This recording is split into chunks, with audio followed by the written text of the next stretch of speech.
Tadi betul-betul memperlihatkan bahwa sebetulnya kalau kita bertiga aja ada di DPR, selesai problem ini. Karena betul itu dari segi pikiran bahwa yang sedang kita lakukan adalah merubah Indonesia, kata Kang tadi, minimal 20 tahun, bahkan lebih sebetulnya dalam kehidupan kita.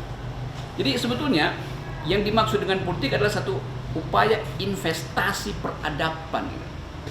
Bukan investasi kekuasaan dalam 5 tahun dapat political gain, economic gain, financial, balik lagi. Nah pikiran ini kan nggak ada di Senayan kan. Yang tadi juga dari teman di sana, bahwa yang real itu adalah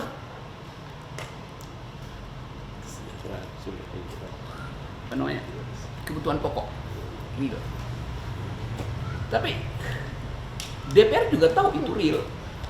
Tapi buat dia, real itu artinya real untuk ditukar tambah dengan suara pemilu kan. Oleh karena itu dibelilah kebutuhan pokoknya. Dan sialnya kebanyakan masyarakat kita merasa bahwa oke, dia udah beli, oke saya kasih ke dia tuh.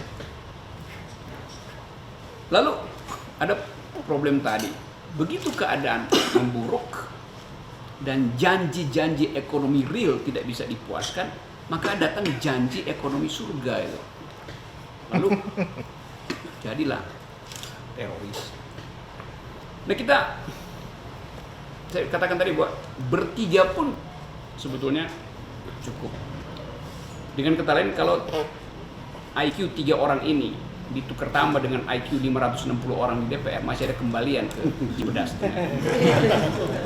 Tapi di situ problemnya, politik tidak berubah hanya karena tukar tambah IQ.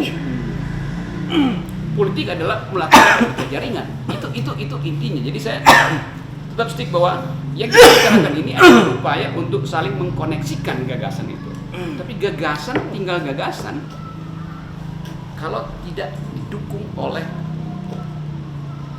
gampangnya massa. Jadi kalau ditanya konverternya apa, buat saya konverternya adalah satu organisasi politik nasional, nggak bisa lain itu. Sudah. Kita bisa cicil pekerjaan memberdayakan publik. Saya ada kali 3-4 LSM yang tiap kali rutin saya lakukan, termasuk membuat forum demokrasi dengan musuh.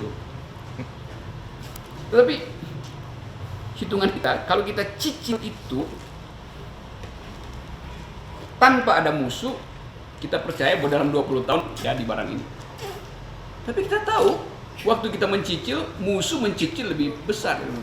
Kita capek-capek bikin kelompok mandiri, datang UKM untuk rakyat kecil, versi organisasi politik besar, warnanya kuning, peng, habis.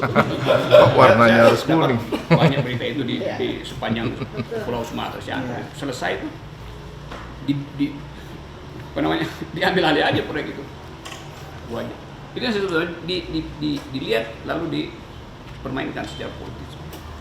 Nah problem kita adalah bagaimana bikin link antara kebutuhan real ekonomi dengan ideologi satu kekuatan politik yang terorganisir. Yang di dalam bentuk real adalah partai politik. Tetapi pada saat yang sama kita duel dengan sinisme publik tentang partai politik. So begitu kita periksa sebetulnya di seluruh Indonesia, menyebut partai politik sama dengan menyebut iblis di 7 langit itu. Karena yang dibiasakan dalam 2 kali pemilu ini adalah politik artinya pekerjaan binatang. Jadi kalau politisi, dia binatang politik itu, yang betul-betul ingin menelan kekuasaan segede perutnya itu. Padahal sebetulnya, ini coba saya kasih sedikit ilustrasi ya. Politik itu di dalam bahasa kampus orang sebut politisi adalah, atau politik adalah upaya untuk tadi mensejahterakan. Nah, tapi ide itu kan hilang. Jadi kita dihukum untuk mengerjakan 2 hal. Pertama adalah merawat akal sehat publik. Kedua adalah memperbaiki pengertian publik tentang politik. Itu kesalahan politisi yang mengatakan politik adalah manusia adalah binatang politik.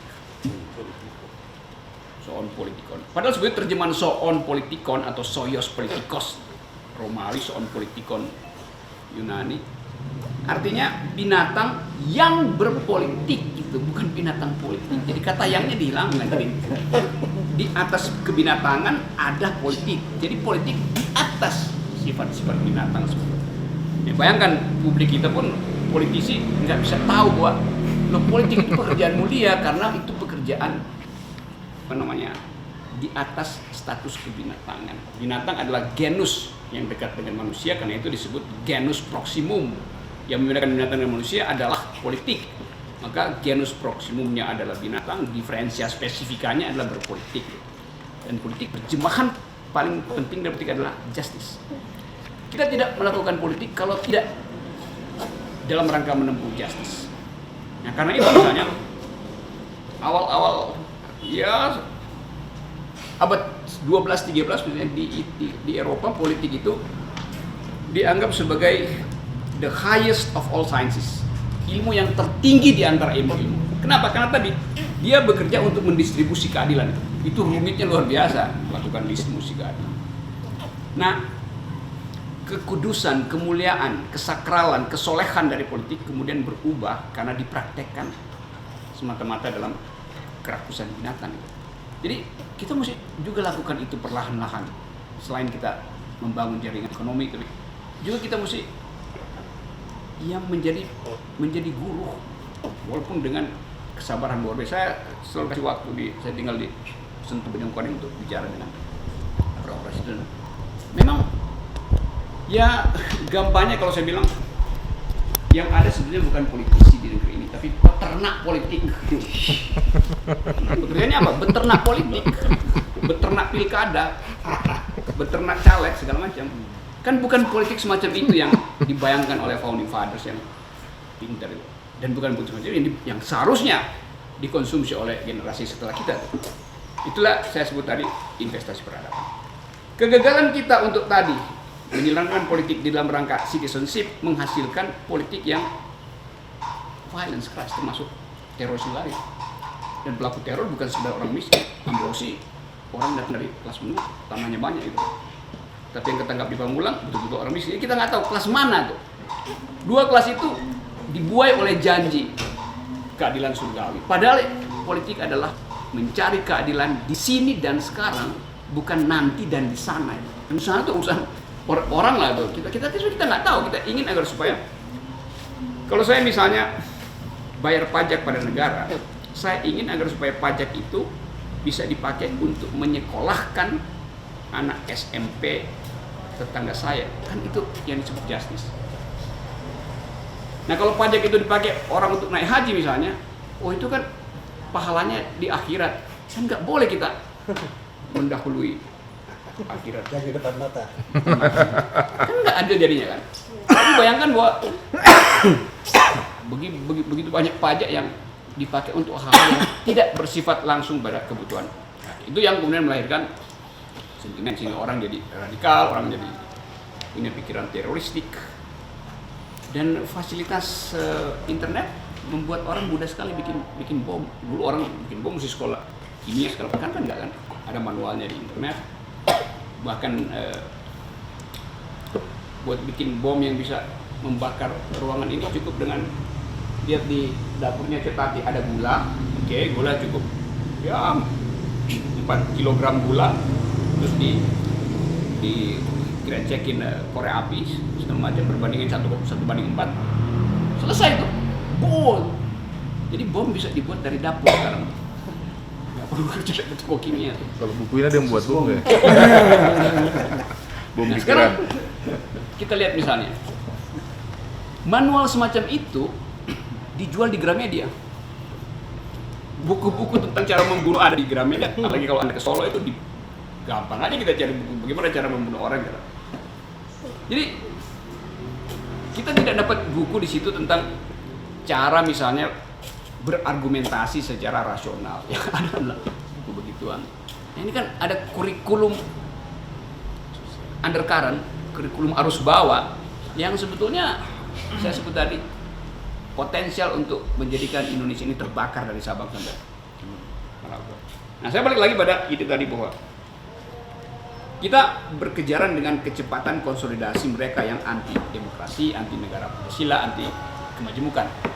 Nah, kecepatan itu hanya bisa kita imbangi kalau kita punya kemampuan paling tidak untuk mengucapkan politik di dalam keterus-terangan keadilan pertama, jadi dalam konsep, dan pelembagaan di dalam ekonomi real rakyat. Nah, saya punya banyak pengalaman di mana orang kalau saya ngomong begini dia langsung sinis. Anda kan pendiri partai Sri itu, Sri Mulyani kan neolib kapitalis. Jadi diumbarlah jalan pikiran itu. Lalu saya pelan-pelan saya bilang, oke, coba kita periksa perlahan-lahan ya.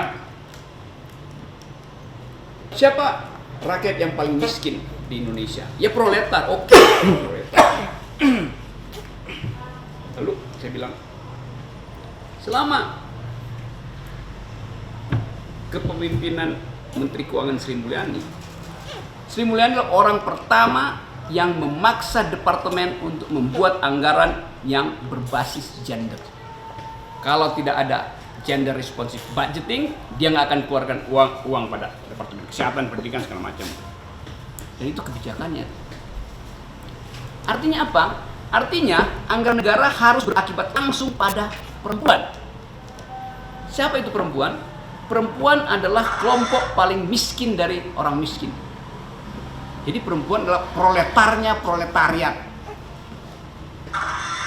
Mana ada orang yang bikin kebijakan untuk proletariat seperti itu. Jadi dengan mudah kita perlihatkan bahwa itu kebijakannya dibuat. Tapi masalahnya adalah otonomi daerah dikuasai oleh partai-partai yang patriarkis, partai-partai yang justru neolib, partai yang dasarnya adalah uang, itu partai kapitalis dasarnya. Sehingga kebijakan ditahan di situ. Jadi bayangkan misalnya di suatu kabupaten, bupatinya punya Harley Davidson, datang dari partai besar. Itu berarti dengan mudah kita tahu kenapa tingkat kematian ibu melahirkan di kabupaten itu tinggi. Ya karena uang untuk beli antibiotik dipakai oleh si bupati untuk beli Pertamax Plus. Gampang sekali dia trade off dari kader. Padahal kebijakan Sri Mulyani adalah memaksa agar supaya harus ada obat di puskesmas. Bupati yang lain, jalan aspalnya di ibu kota kabupaten 14 km. Dia punya BMW panjangnya 7 meter itu. Bukan BMW, Mercedes. Siapa ya bupati semacam itu? Bupati dari partai mana coba? Jadi kan kita tahu Mercedes dipakai buat lari 240 km di autobahn di Jerman. Ini 14 meter itu 2 detik dia udah sampai di ujung. Terus dia naik ojek sana. Kan dia menghina akal sehat kita. Selain bahwa itu adalah korupsi, dia menghina itu. Buat apa punya mobil di jalan yang aspal mulusnya cuma 14 km? Kan dia mau pamer power, artinya pamer power dari partai itu saya sebut yang kita nggak pegang. Tetapi rakyat di situ akan mengeluhkan dia karena dibuatkan rumah ibadah yang dua kali Masjid Madinah mungkin. Nah, kita bermain-main dengan simbol semacam itu. Padahal masjid itu hanya dipakai 2 kali setahun, Idul Fitri sama Idul Adha. Selebihnya orang petani, ya, dia kan punya keluarga, dia surau segala macam. Tapi politik pencitraan itu ada dari otak bupati sampai otak presiden kan. Jadi yang saya sebut tadi adalah bahwa kalau itu bisa kita uraikan, dan uraian itu tentu dalam bahasa yang dimengerti. Kita melakukan investasi 2 hal. Pertama nilai. Sekaligus kita bilang bahwa kewarganegaraan itu adalah hak primer Anda sebagai penduduk. Belakangan Anda kita sebut sebagai etis ini, religi ini segala macam. Nah ini pendidikan citizenship ini yang betul-betul tidak terjadi di dalam